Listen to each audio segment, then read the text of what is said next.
Hace un tiempo atrás descubrí estos relatos de Mateo y esta forma de escribir de Mateo, y descubrí que él tiene este sentido de escribir usando ironías. Y podemos ver acá varias de estas ironías, las que podríamos llamar las ironías de la cruz. La ironía es decir algo que es distinto o contrario a lo que se dice.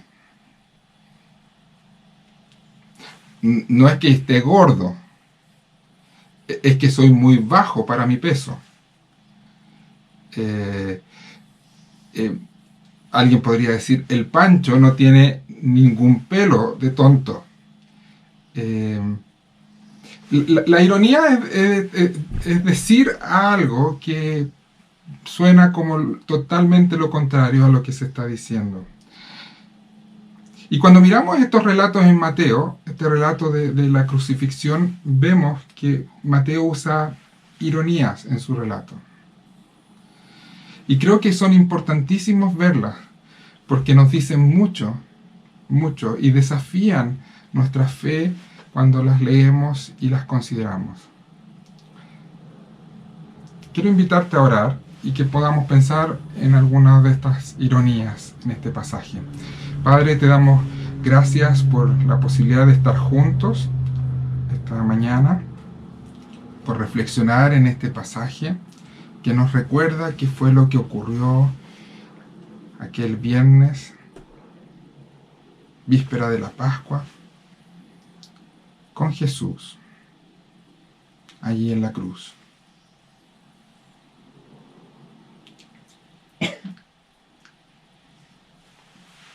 Háblanos, Señor, te lo pedimos, en Jesús. Amén. El relato que escuchamos comienza con Jesús ya en manos de los soldados. Ha pasado el juicio, fue juzgado por los judíos, luego juzgado por los romanos, estuvo con Pilatos y fue allí donde finalmente se le condena. Y la razón de su condena se nos dice que es porque él decía ser el rey de los judíos. Así que los soldados lo toman y empiezan a burlarse de él, y empiezan a reírse de él. Creen que es muy gracioso que antes de hacer cumplir la condena que estaba sobre Jesús, pueden humillarlo, reírse de él. Quizás quieren pasar un buen rato, cruelmente, pero un buen rato, riéndose de la desgracia ajena, ridiculizando al enemigo, humillándole. Los soldados del gobernador, versículo 27, llevaron a Jesús al palacio y reunieron a toda la tropa de él. Le quitaron la ropa, le pusieron un manto color escarlata, luego trenzaron una corona de espinas y se la colocaron en la cabeza. Y en la mano derecha le pusieron una caña. Arrodillándose delante de él se burlaban, diciendo, «Salve, Rey de los judíos». Y le escupían, y con la caña le golpeaban la cabeza. Después de burlarse de él, le quitaron el manto, le pusieron su propia ropa y lo llevaron para crucificarlo. Estos soldados creyeron que la mejor forma de ridiculizarlo y humillarlo y reírse de él era burlándose de aquello que él pretendía ser, un rey. Le sacaron sus ropas, trenzaron una tortuosa corona de espinas y la ponen sobre su cabeza. Le ponen un manto que emula el color de aquellos que eran reyes, autoridades. Le dan una caña que pretende ser el cetro. el símbolo de autoridad, de mando de un rey. Quizás estaban pasando un buen momento. Quizás llenos de risa, se burlaban de él. Qué penosa la historia de este hombre que se cree rey.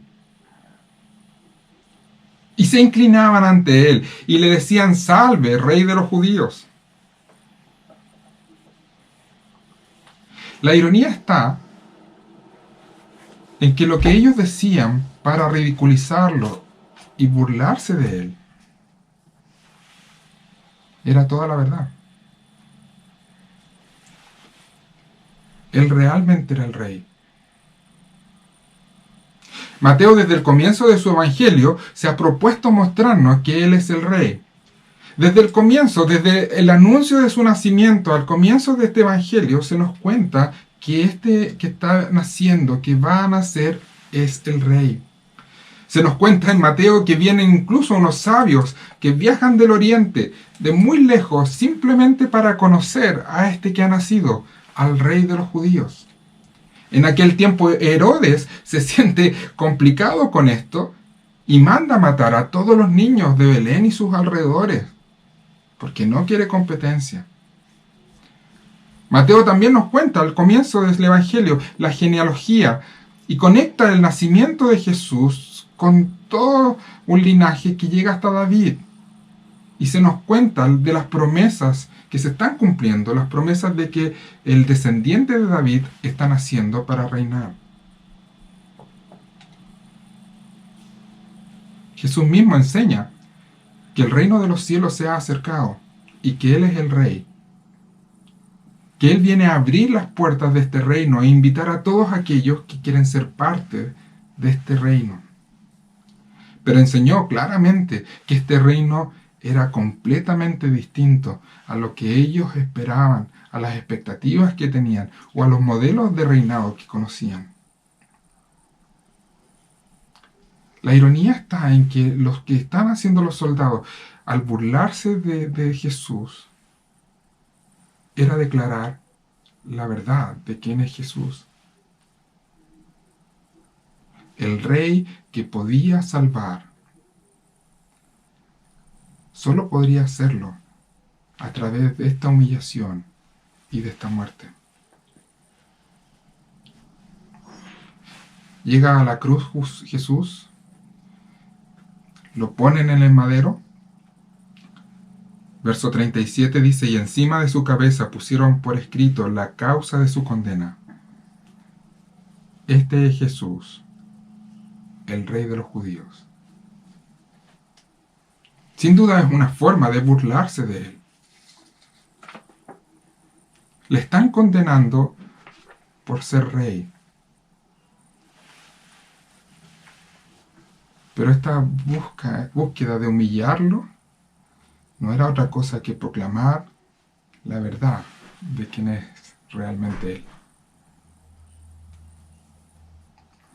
La condena de la cruz era la más humillante y ultrajante muerte conocida en aquel entonces. Era la más tortuosa.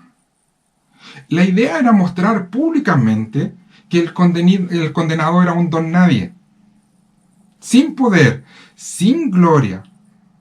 Incluso era condenado a cargar sobre sus hombros la cruz sobre la cual sería colgado. Sería expuesto públicamente por días, completamente desnudo.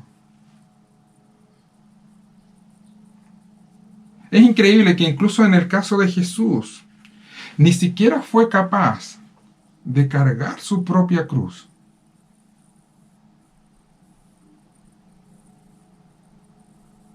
Así de débil era aquel que llevaban a la cruz. Verso 32. Al salir encontraron a un hombre de Cirene que se llamaba Simón. Lo obligaron a llevar la cruz. Llegaron a un lugar llamado Gólgota. Lo crucificaron y repartieron su ropa echando suertes. Con él crucificaron a dos bandidos, uno a su derecha y otro a su izquierda. Los que pasaban meneaban la cabeza y blasfemaban contra él. tú que destruyes el templo y en 3 días lo reconstruyes, sálvate a ti mismo. Si eres el Hijo de Dios, baja de la cruz.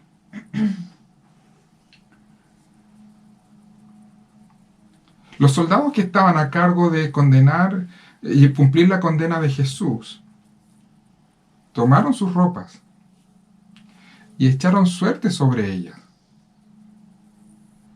Jugaron sus ropas frente a los ojos de Jesús, como una forma de mostrar quién tiene el poder, quién es el débil y quién es el fuerte en esta imagen.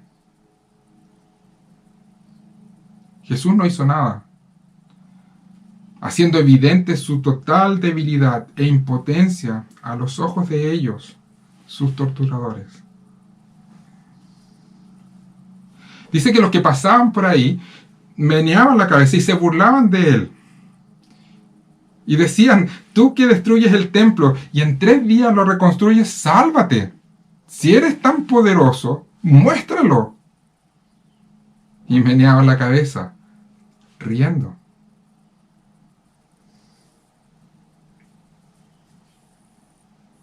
En aquel tiempo construir no era algo que se podía hacer tan rápidamente como hoy día, con las técnicas modernas.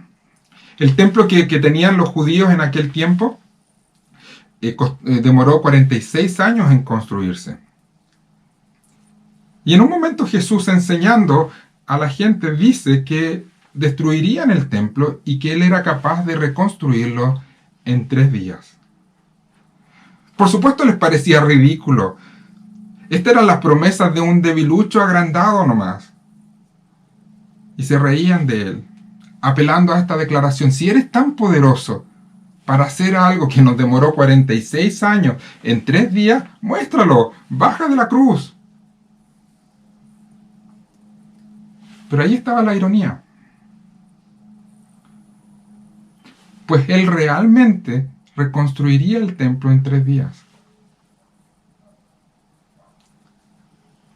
El Evangelio de Juan nos cuenta de que el templo al que se refería era su propio cuerpo, que debía ser destruido, que era necesario que muriera, pero que al 3er día resucitaría. Él volvería a reconstruir su vida. El templo en el Antiguo Testamento, en la Biblia, era el lugar donde el pueblo se podía encontrar con Dios. Y también era un lugar que representaba la presencia de Dios en medio del pueblo. Pero con la llegada de Jesús, Él dice que Él es Dios mismo en medio de su pueblo. Que ya no necesitan una representación de Dios, porque Él es Dios con ellos, Dios con nosotros. Y que el lugar de encuentro con Dios es yendo a Él. Ya no hay un lugar especial en el mundo. Él es el lugar donde tú puedes encontrarte con Dios. Si quieres llegar al Padre, debes ir a Jesús. Si quieres llegar al Padre, debes confiar en Él, porque Él es el único camino, la verdad y la vida. Se burlaban de Él, del débil.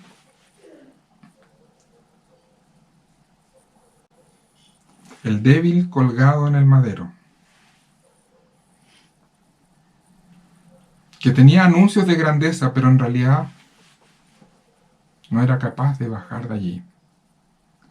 La ironía está en que ese débil que está colgado en el madero no es otro que Dios mismo. El que moría en ese momento despojado de todo poder no era otro que el Todopoderoso, muriendo en nuestro lugar, mostrando todo su poder y toda la gloria que Él tenía a través de lo que el mundo considera completamente débil. El relato sigue. Porque ahí, agonizando en la cruz, vienen a Él también para burlarse. Quizás mostrando toda la insensibilidad y la morbosidad que había, vienen a burlarse los líderes religiosos de la época. Y al igual que los romanos y al igual que la gente, buscan humillarlo públicamente, descalificándolo.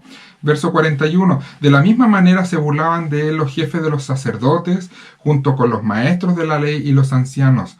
Salvó a otros, decían, pero no puede salvarse a sí mismo. Y él es el Rey de Israel. Que baje ahora de la cruz, y así creeremos en él.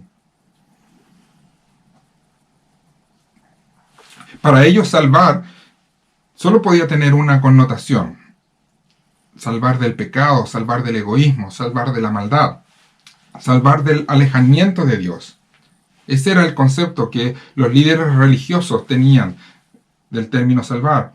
Y si Jesús realmente sanó enfermos y los liberó de su situación de dolor, si liberó a otras personas de demonios, si resucitó a otros, liberándolos de la muerte, salvándolos de la muerte, como decían que lo había hecho, si realmente había sido capaz de rescatar a las personas de las consecuencias del pecado, ¿por qué ahora no podía bajar de la cruz y salvarse a sí mismo?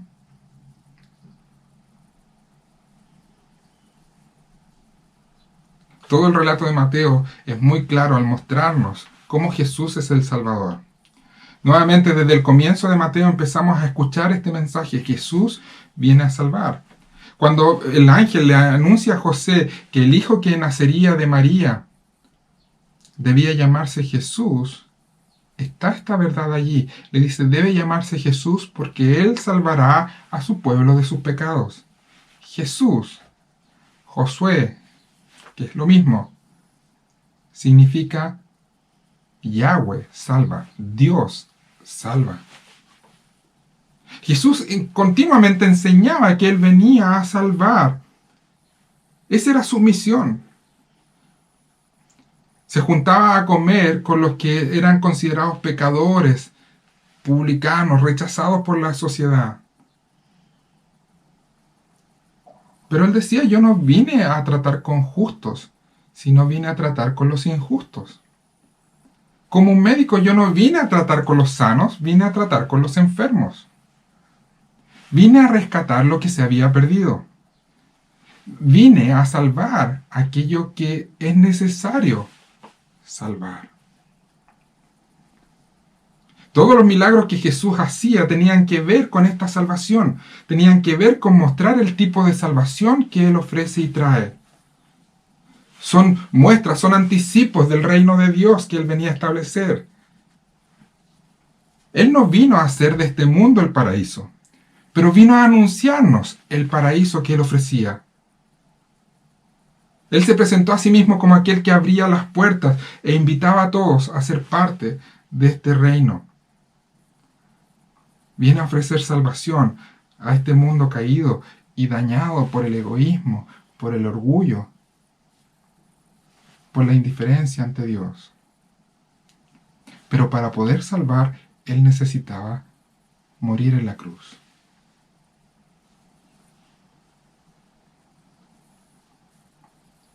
La ironía está en que lo que ellos estaban diciendo era toda la verdad. Aquellos que se burlaban ante Él decían la verdad. Porque para que Él pudiera salvar a otros, debía negarse a salvarse a sí mismo.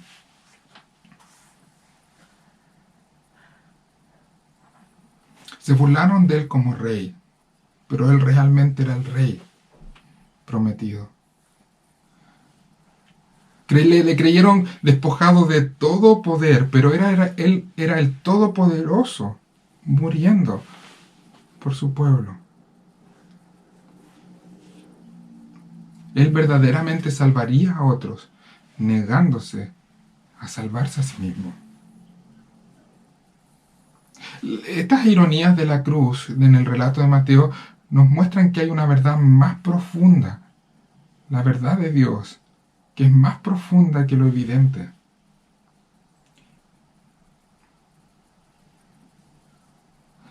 que aquello que para muchos era la negación de la verdad, en realidad confirmaba la verdad de Dios. Que el que moría en la cruz realmente era el Rey, el Salvador, el Todopoderoso. Que las señales de debilidad, impotencia y desamparo indicaban victoria, gloria, poder. Que la mayor muestra de la gloria de Dios fue allí, en la humillante cruz.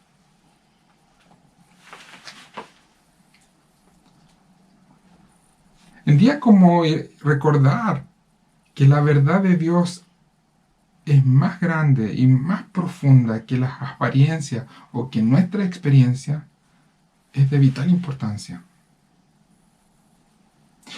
Saber y recordar que las promesas de Dios se cumplirán sobre sus hijos, a pesar de nuestras experiencias o lo que nos digan las apariencias, es de vital importancia.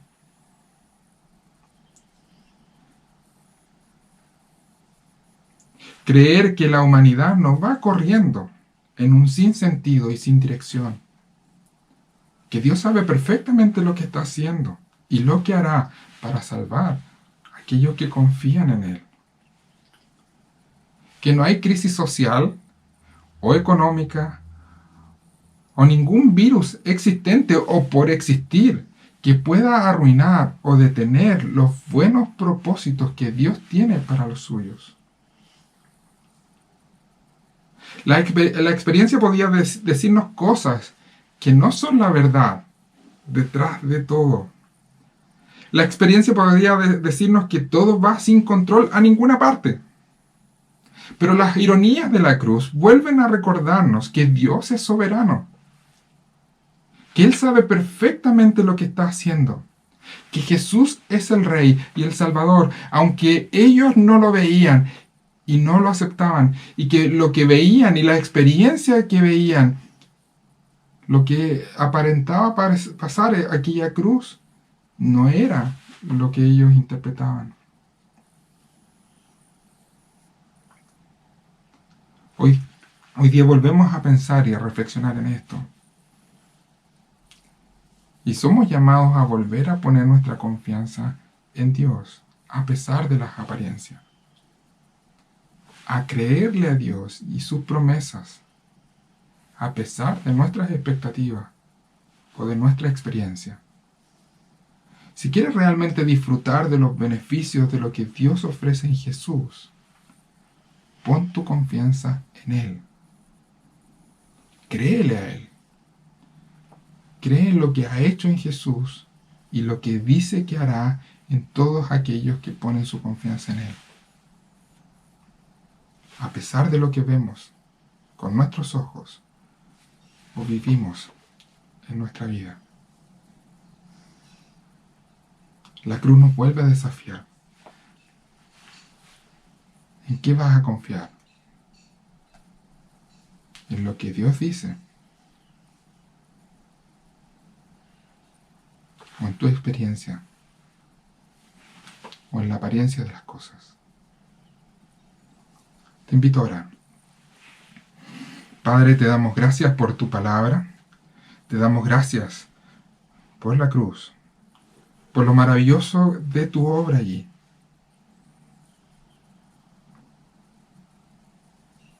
Porque aquel que estaba en la cruz realmente era el Rey, realmente era el Todopoderoso, realmente era el Salvador.